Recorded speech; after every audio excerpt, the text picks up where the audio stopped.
ఒక తల్లి మరణం ఆ ఇంట్లో కన్నీళ్లు మిగిల్చింది.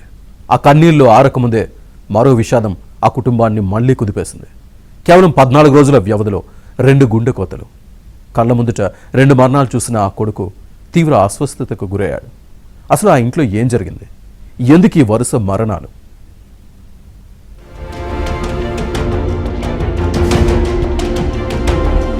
తల్లి చనిపోయింది. ఆ బాధ నుంచి ఆ కుటుంబం ఇంకా కోలుకోనే లేదు. ఇంతలోనే మరో పిడుగులాంటి విషాదం ఆ ఇంటి తలుపు తట్టింది. తల్లి మరణించిన కేవలం 14 రోజులకే చిన్న కొడుకు కూడా మృత్యువాత పడటం ఆ కుటుంబాన్ని కన్నీటి సంద్రంలో ముంచేసింది.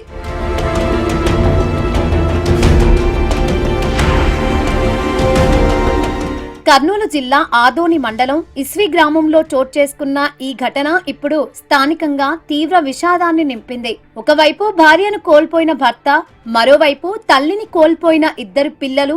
ఆ విషాదం నుంచి తేరుకోకముందే చిన్న కుమారుడి మృతితో ఆ ఇంట్లో కన్నీళ్లే మిగిలాయి. ఇస్వి గ్రామానికి చెందిన ధర్మన్న భార్య జయలక్ష్మి కొంతకాలంగా అనారోగ్యంతో బాధపడుతూ ఈ నెల 7న మృతి చెందింది. జయలక్ష్మి మరణంతో కుటుంబ సభ్యులు తీవ్ర విషాదంలో మునిగిపోయారు.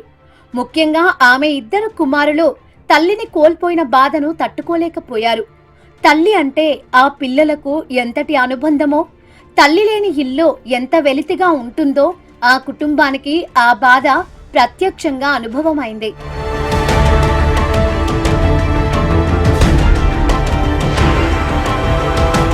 అయితే ఆ కన్నీళ్లు ఆరకముందే మరో విషాదం చోటు చేసుకుంది. తల్లి మరణించిన 14 రోజులకే 14 ఏళ్ల చిన్న కుమారుడు దేవేంద్ర అకస్మాత్తుగా అస్వస్థతకు గురయ్యాడు.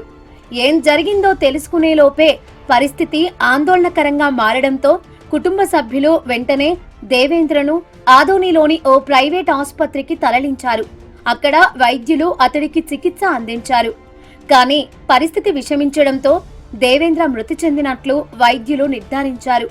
కొద్ది రోజుల క్రితం తల్లి మృతదేహం ముందు కన్నీళ్లు పెట్టుకున్న ఆ కుటుంబం ఇప్పుడు అదే ఇంటి నుంచి చిన్న కొడుకు మృతదేహాన్ని చూడాల్సిన పరిస్థితి వచ్చింది. ఇక దేవేంద్ర మృతితో అతడి అన్న చరణ్ కూడా తీవ్రంగా కలత చెందాడు. తమ్ముడి మరణంతో చరణ్ అస్వస్థతకు గురి కావడంతో ఆసుపత్రిలో చికిత్స పొందుతున్నాడు. ఒకే కుటుంబంలో కేవలం 2 వారాల వ్యవధిలో జరిగిన ఈ 2 విషాదాలు గ్రామస్తులను తీవ్ర దిగ్భ్రాంతికి గురి చేశాయి.